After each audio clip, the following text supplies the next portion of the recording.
following podcast contains mature language and discussions that are not suitable for younger audiences. The opinions voiced in this podcast are our own. We are not experts on the topic we present, but have conducted our own research. Listener discretion is advised.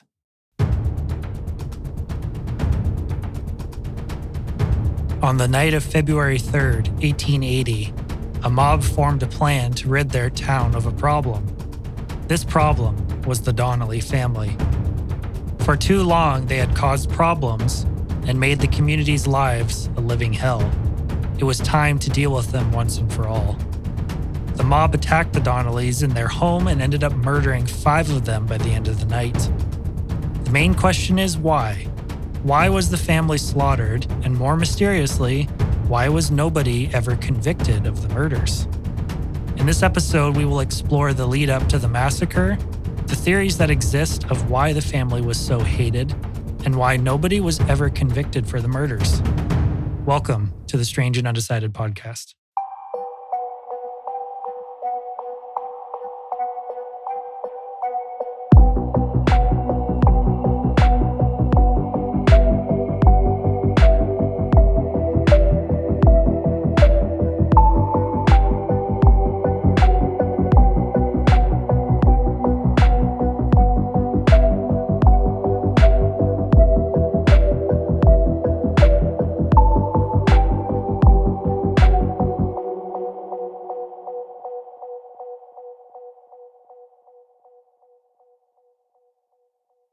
Hello, and welcome back to the Strange and Undecided podcast. I'm your producer and host, Jarrett, joined by my co-host tonight. This is Patrick. We're going back to the OG lineup tonight. Brando is abducted by aliens, and he will be back for next week's episode. So this case I came across was pretty close to where we're from. I've heard of this case from you from years prior, saying, hey, we should go to this location and check it out. So finally, we're getting into it after all these years. Yeah, it's a really interesting story about just a family that was so hated that the community felt it necessary to remove them themselves, which is absolutely insane. All right, so let's begin tonight's episode. This is the Black Donnelly Massacre.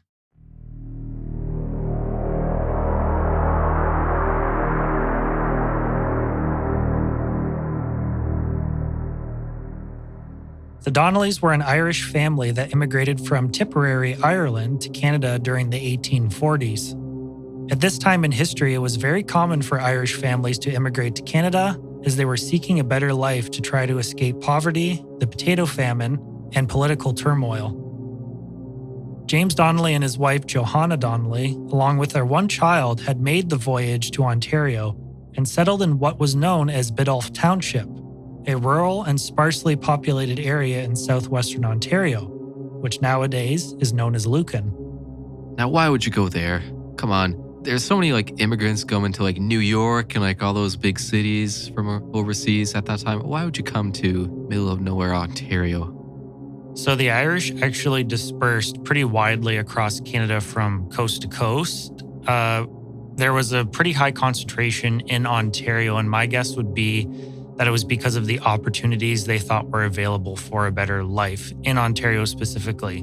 Maybe there was less competition because it was a rural area, but for example, out on the East Coast in Newfoundland, Labrador, New Brunswick, there was a huge fishing industry out there, and a lot of the Irish were drawn towards that, for example. So maybe there was some farming opportunities in Ontario because of the Great Potato Famine they thought they could take advantage of and have a chance at a normal life.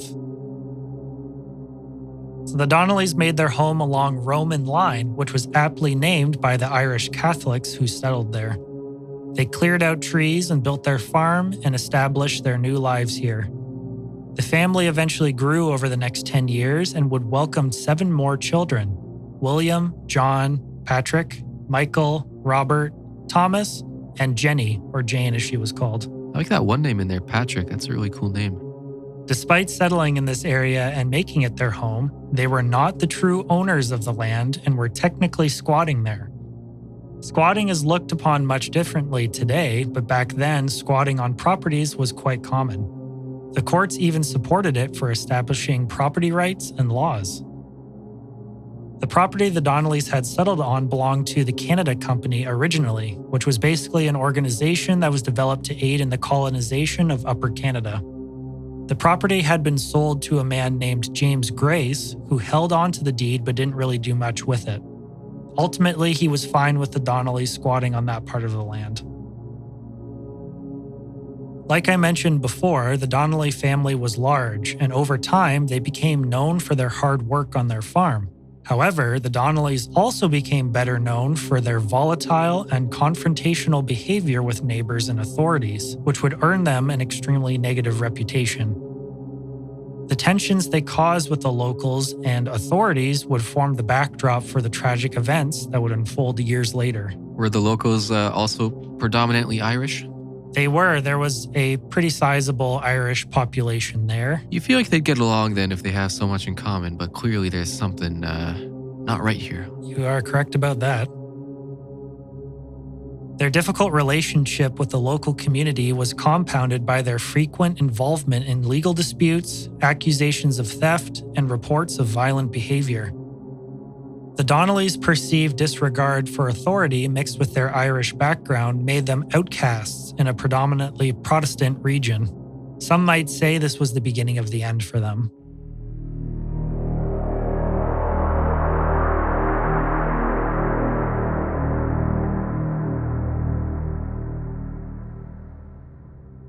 The period leading up to the massacre was a time of significant social change in Ontario. The mid to late 1800s saw waves of Irish immigrating to Canada due to the reasons I mentioned earlier. This created friction between the Irish immigrants and the settlers who were already living in the region. Many Irish immigrants, like the Donnellys, were Catholic. However, the surrounding community was predominantly Protestant.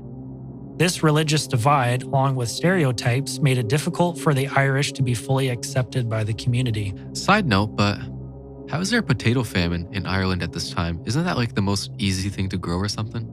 So, sure, potatoes might be fairly easy to grow, but the problem with this was there was a disease called a blight that came through, and it made it virtually impossible to grow any potatoes anywhere in Ireland. And a lot of people relied on potatoes exclusively for their source of food, and many starved because of the blight that came through. I want to know how a blight works. Is it like conducted through the mycelium root system in the soil that goes to all the potatoes or something? So it's like an infection caused by spores.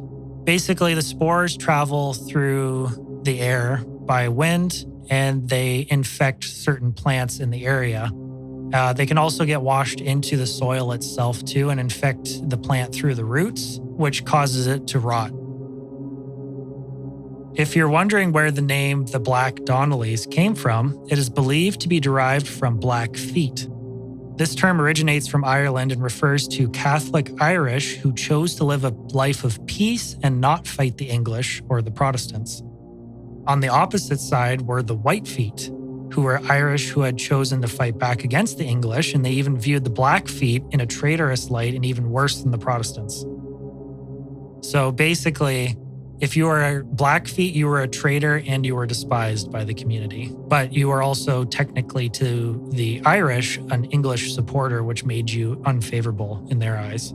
So nobody liked him. No. In addition to these cultural tensions, Ontario's rural areas were marked by deep social stratification. The dominant social class consisted of wealthy landowners and established farmers who often looked down upon the Irish immigrants. They perceived them as uneducated, impoverished, and violent. These beliefs fueled the community's negative perception of them, and they soon became symbols that highlighted everything that was wrong with Irish immigrants. It would only get worse from here.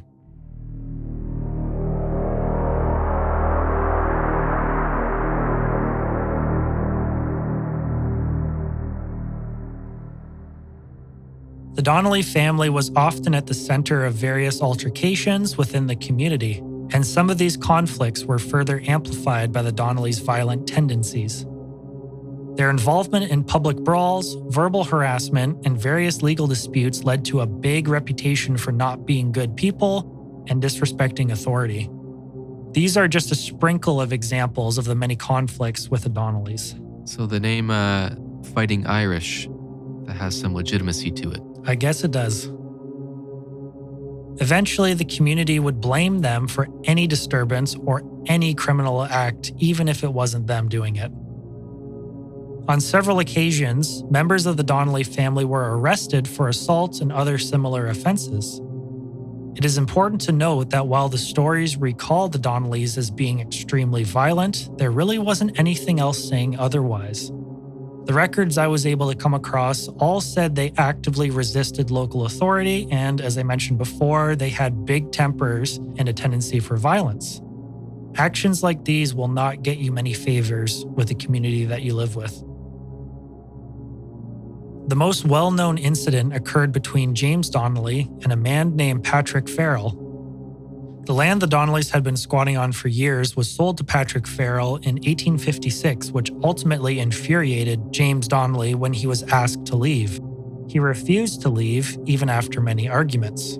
I mean, that's fair. I'd be pretty upset. Land I've been on for many years gets sold to somebody and you're forced to leave. But I mean, the reason they sold it is probably to get rid of him because they didn't like him already. I read in an article that apparently James Grace wanted them off the property, and then other accounts say that he was fine with them being on the property. So there's definitely some confusion and conflicting records when it comes to that, but Probably after the murders, Grace probably wanted to distance himself from it, and he said, oh, no, it was fine. I didn't have a problem with them. yeah, maybe. Probably the guy with the first pitchfork.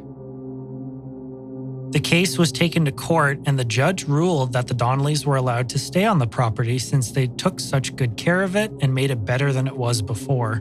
The land was then split between James Donnelly and Patrick Farrell, where one took the north side and the other one took the south side. It was hard to get the record straight here, but James apparently was asked to pay for his portion of the land, which ended up being something like $50.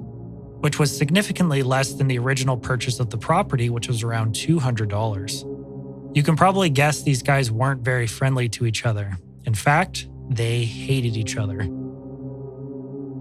In June of 1857, James and Patrick wound up at the same logging bee, and drinking was involved.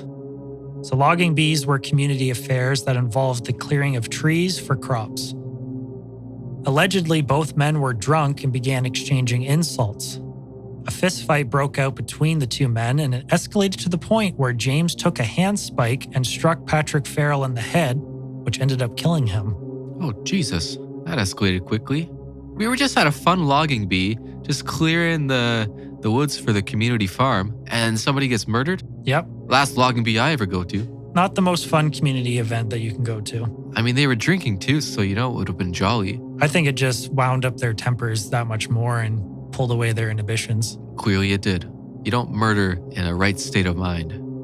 There are also records too that before the logging bee, but after the land dispute was settled, apparently James Donnelly took shots from his rifle at Patrick Farrell on the other side of the property. He never hit him, but it was just to scare him off. Jesus, not a very friendly neighbor at all. No. Some records indicate that Patrick was the first to pick up the handspike and tried attacking James with it, but James also did the same to defend himself and landed a blow to the side of Patrick's head, killing him. Either way, Patrick was killed by James, and he fled the area and went into hiding for an entire year. During that time, he would dress in his wife's clothes to avoid detection so he could continue working on his farm, and he would also hide in the houses and barns of his friends. He eventually turned himself in as winter approached and was sentenced to hang. Luckily for him, Johanna fought for his life and was able to get signatures on a petition for clemency or mercy.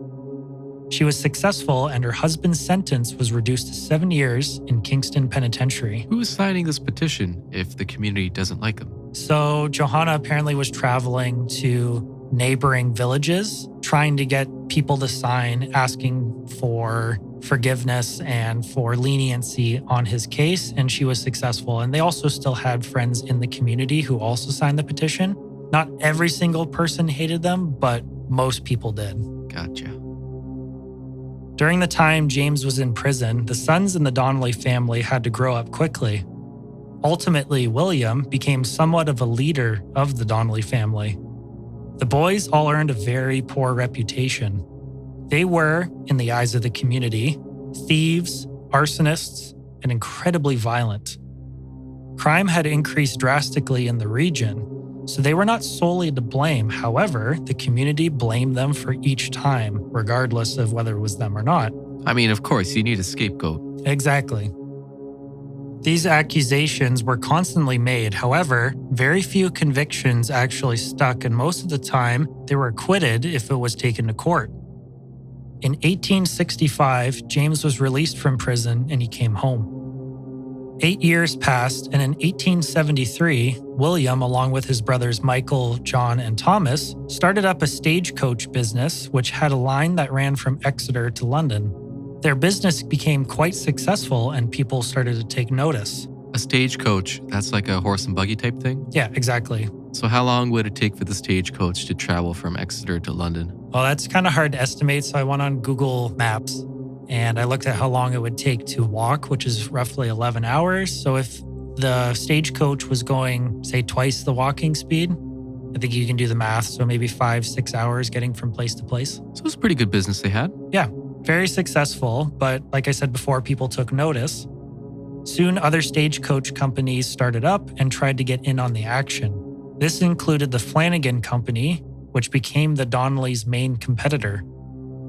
The rivalry that ensued between them was not only destructive to their businesses, but it even affected the broader community.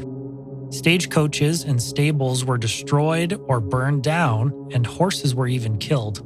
The violence was blamed on the Donnellys, naturally. Eventually, the business faded due to the construction of a railway to Sarnia, which removed the need for stagecoaches. Despite the companies slowly becoming obsolete, the destruction of property continued. Eventually, it was too much to deal with, and the Donnelly brothers ended up closing the business altogether. Criminal activity within the community continued to escalate over the years, and eventually, in 1879, enough was enough. Father John Connolly, not to be mistaken with Donnelly, created the Peace Society. The organization was made to try to solve the criminal issues in town and bring about peace, as the authorities in place really weren't doing much. Father Connolly, as in like a reverend? Yes. People who attended the Catholic Church were asked to join the group, and in doing so, agreed to have their homes searched for stolen property.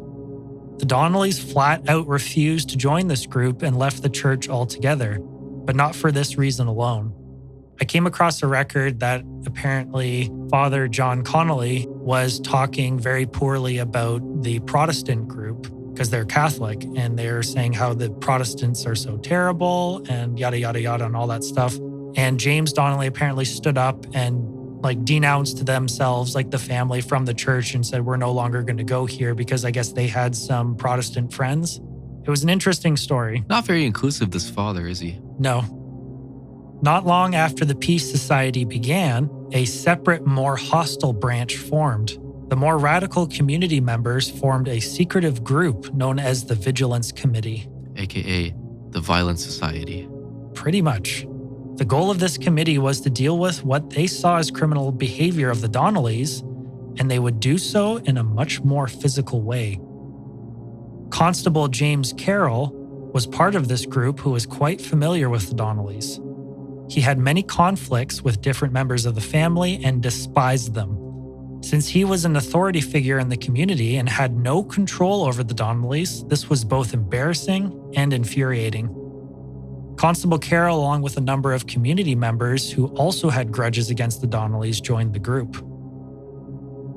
By this point in time, the Donnellys were quite isolated from the community, and many began to believe that they had even made enemies with people beyond the immediate community, such as powerful landowners and businessmen. Maybe being isolated was a good thing, but that would be an incredibly hard life in that time. Plus, if you got this coach business, you're probably traveling to different communities and getting your name out there too, and probably not in a good way. Yeah, absolutely. In summary, the Donnellys were people who would deal with their problems in a violent manner and push back against authority on a regular basis. The community's feelings towards them soured over the years, which led members of the community to take matters into their own hands once and for all. I want to push back for a second. There's good in everybody. Is there anything positive being said about the Donnellys anywhere? In my immediate research, I really wasn't able to find much saying that the Donnellys were good people. Mostly it was just they were violent and they were hated by the community. However, books have been written in more recent years that talk about how the Donnellys weren't exactly the villains that they were made out to be. I mean, they were contributing members to society if they had this business helping people. Yeah, absolutely. Maybe they were misunderstood. Maybe they meant well. Yeah, maybe, but at the end of the day, the community members were the ones who got to choose their fate.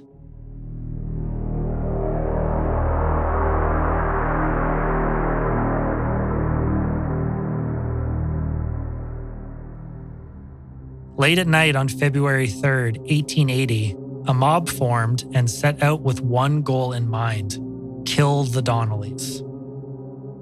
The mob was composed of somewhere between 20 and 40 men. It was finally time for them to get their revenge for all the problems the Donnellys had caused them. The attack was both brutal and methodical. A mob, by definition, doesn't really have a leader, does it? Like a mob mentality is just a group consciousness. Yeah, pretty much one kind of collective unit with the same goal. Yeah, because like an individual would not be able to go murder a whole family on his own. You kind of need the mob mentality to do such a heinous act. Absolutely. That night, James Donnelly, Johanna, Thomas, their niece Bridget, who was visiting from Ireland, and a young 12-year-old farm helper named Johnny O'Connor were at the Donnelly household. Johnny had spent the day working on the farm and helping the Donnellys, and James Donnelly had allowed the boy to stay the night and to continue working the next morning. Everyone was fast asleep when the mob attacked. It was armed with shotguns, rifles, hatchets, axes, and shovels. According to the records, James Carroll, the constable, entered the house alone and snuck into the room where Thomas was sleeping and handcuffed him. He was the biggest and the strongest member of the household, so it was strategic to make sure he couldn't fight back. In doing so, this woke up James Donnelly, where he confronted Carroll, saying, "What have you got against us now?" Carroll then gave a signal and all hell broke loose. The mob began their attack and entered the house. James Donnelly and his wife were initially attacked, and Thomas tried to escape out the front door to get help, but was speared with a pitchfork in the stomach. A couple mob members then dragged Thomas back inside and threw him to the floor. Someone then yelled, "Hit this fellow on the head with that shovel and break his head open." Someone then took a shovel and did just that, killing Thomas. During that time, both James and Johanna were beaten with clubs and shovels and trampled by the mob, killing them as well. Bridget had tried to run upstairs to get away and hide, but the mob found her and killed her as well. Johnny O'Connor, the 12-year-old boy, was the only survivor in this massacre. In the midst of the initial confrontation between James Donnelly and James Carroll, Johnny had hid under the bed and was not seen by the mob. They probably didn't even know he was there. Do you think they would have spared him? No, they would have killed him too. Poor kid had nothing to do with it. The mob, satisfied that they had killed or incapacitated all the family members, poured coal oil all over the house and set it ablaze, ensuring that the bodies would be burned beyond recognition. Johnny waited for the mob to leave as he feared they would kill him too. When it was clear, he crawled out from under the bed and ran to a nearby house for help. Luckily, he was able to escape before the fire got too bad and trapped him in the house. Can you imagine hiding under your bed as a mob murders your family in your house? An unfathomable experience. Imagine the sounds you would have heard, the screams, the torture. Scarring, to say the least. Do we know what happened to this kid? Well, Johnny was safe in this house, but the mob wasn't finished with the Donnellys just yet. There were more of them to take care of. Heading 3 miles up the road, the mob were ready to attack William Donnelly's house. They gathered outside and aimed their rifles and shotguns at the front door. They called for William to come outside. However, John Donnelly, who was William's brother, was staying at William's house that night when he got up and answered the door instead of William. When the door opened, the mob opened fire immediately, and John was hit over 30 times in the torso and fell back into the house. Meanwhile, William was inside and he was peering out of a window, and he was able to identify some of the mob members standing in front of the house. The mob, believing they had actually killed William, disbanded and went back to their homes. So by some records, apparently the mob stood outside for 3 hours and just waited for the next person to come outside. And when they didn't, they eventually said, okay, that's enough bloodshed for tonight, and then left and went home. The crime scene was gruesome, and the brutality of the killing shocked the local community. The act was a blatant display of mob justice and a chilling instance of people taking law into their own hands.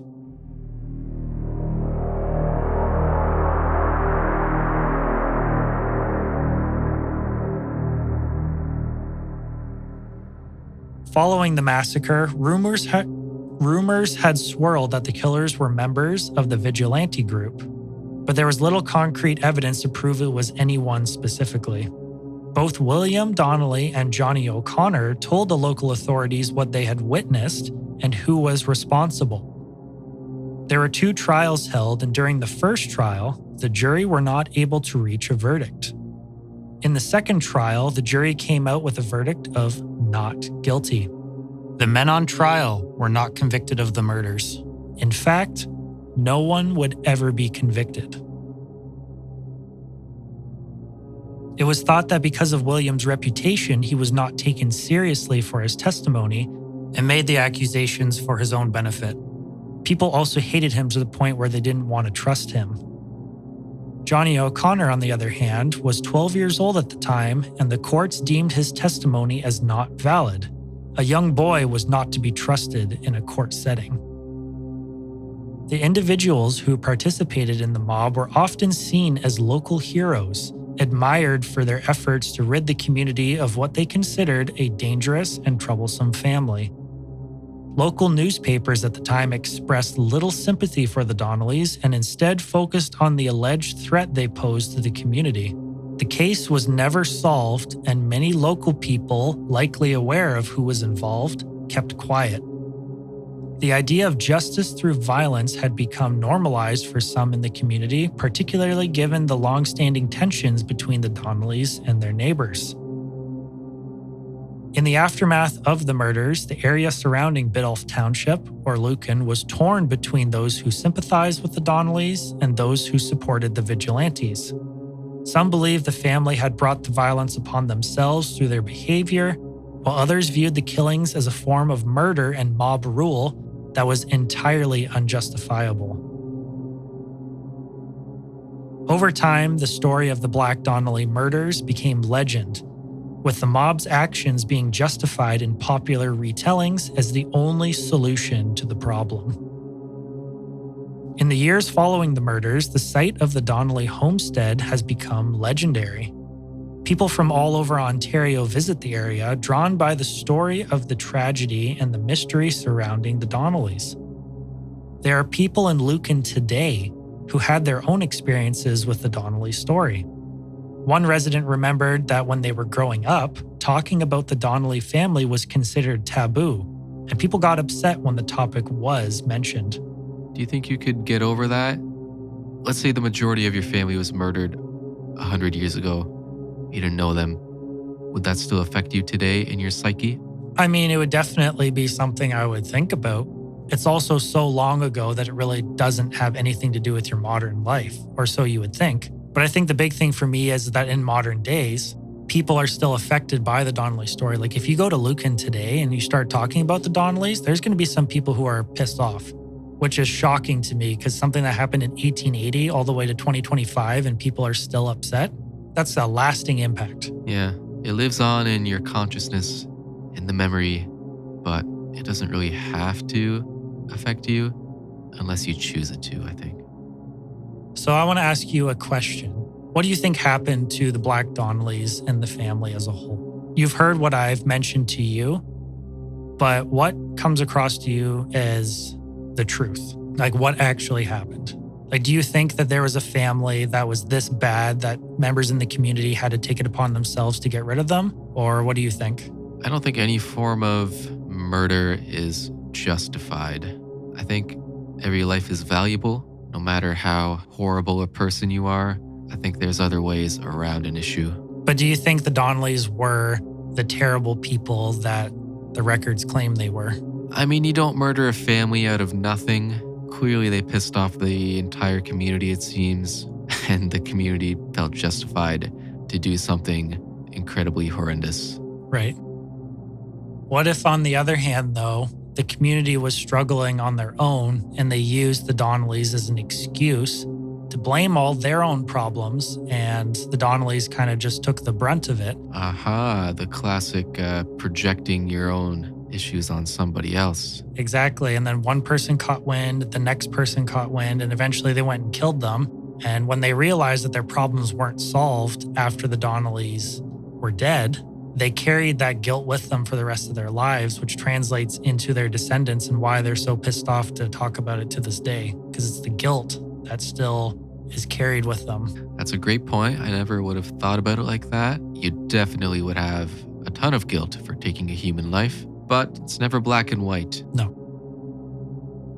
When you look at the kind of the core of this story, it all ended up being this family that was different, that immigrated to Canada for a better life and was singled out by the community and killed for whatever reason it might have been. If they were just a scourge of the community or a scapegoat in some way. But the fact that the family was murdered in the way they were through vigilantism is an absolutely terrifying thought. Well, that's kind of why I mentioned, was there any good qualities about this family? Because, yeah, definitely there was a little bit of discrimination towards these people who were different, outsiders, and perhaps the Donnellys felt like they needed to defend themselves against these people who were attacking them for maybe no reason.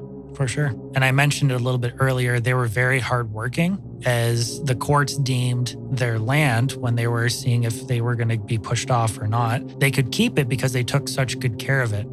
So the fact that they were hardworking and were able to take care of their property and their land and upkeep that just shows them that they had good qualities.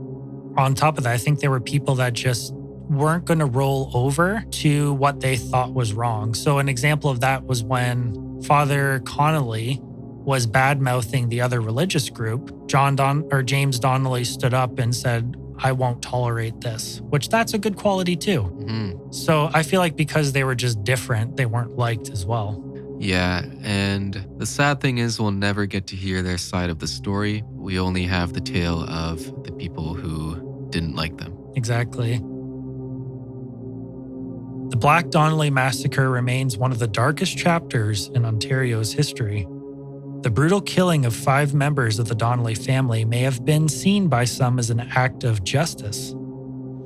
It is terrifying that an entire community wanted a family gone so badly that they were fine with the fact that they were brutally murdered and nobody was convicted. 2 eyewitnesses pointed out culprits, but it did not matter. In retrospect, the community complained about how the Donnellys were violent and lawless in nature. The funny thing is, they were exactly the same.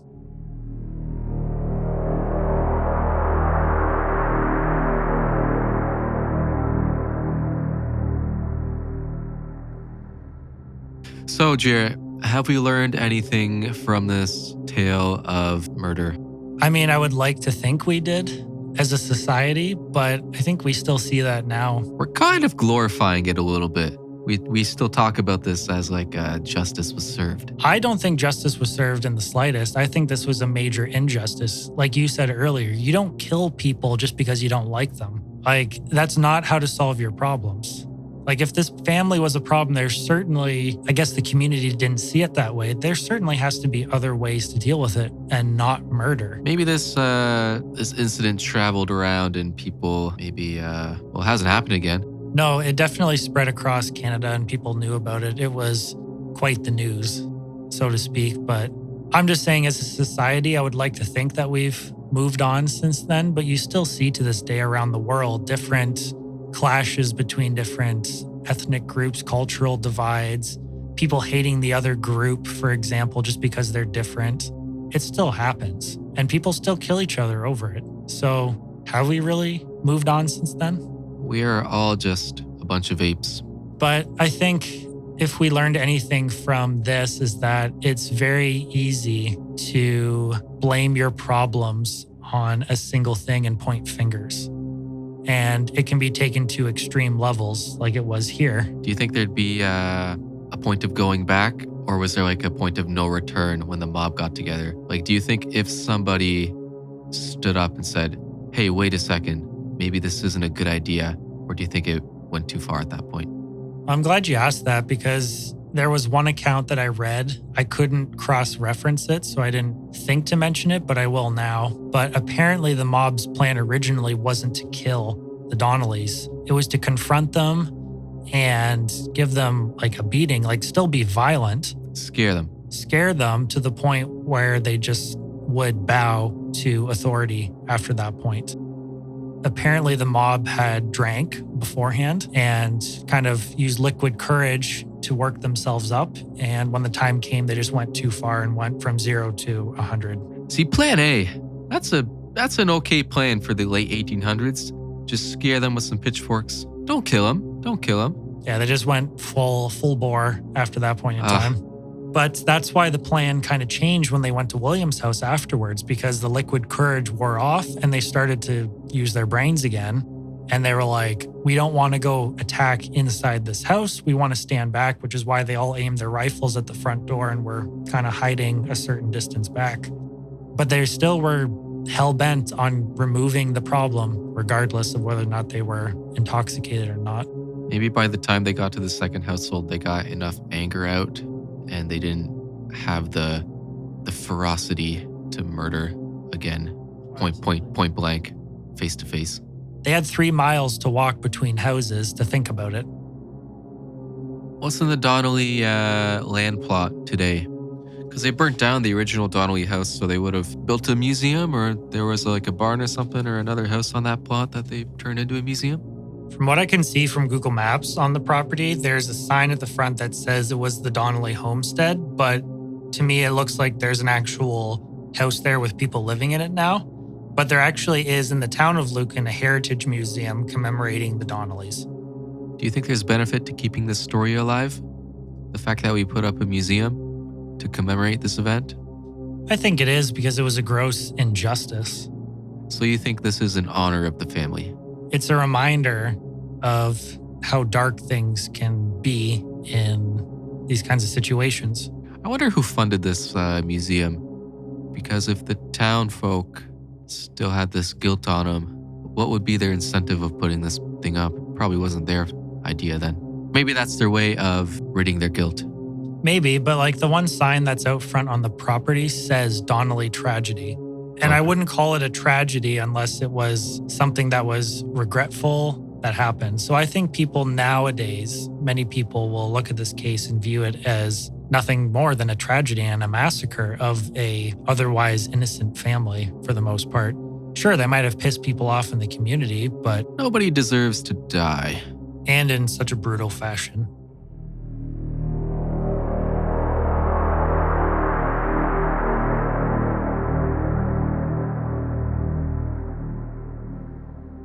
All right, so that's going to end the episode for the night. If you have any ideas or want your story featured, please email us at strangeandundecided@gmail.com. As always, thanks for listening. And good night.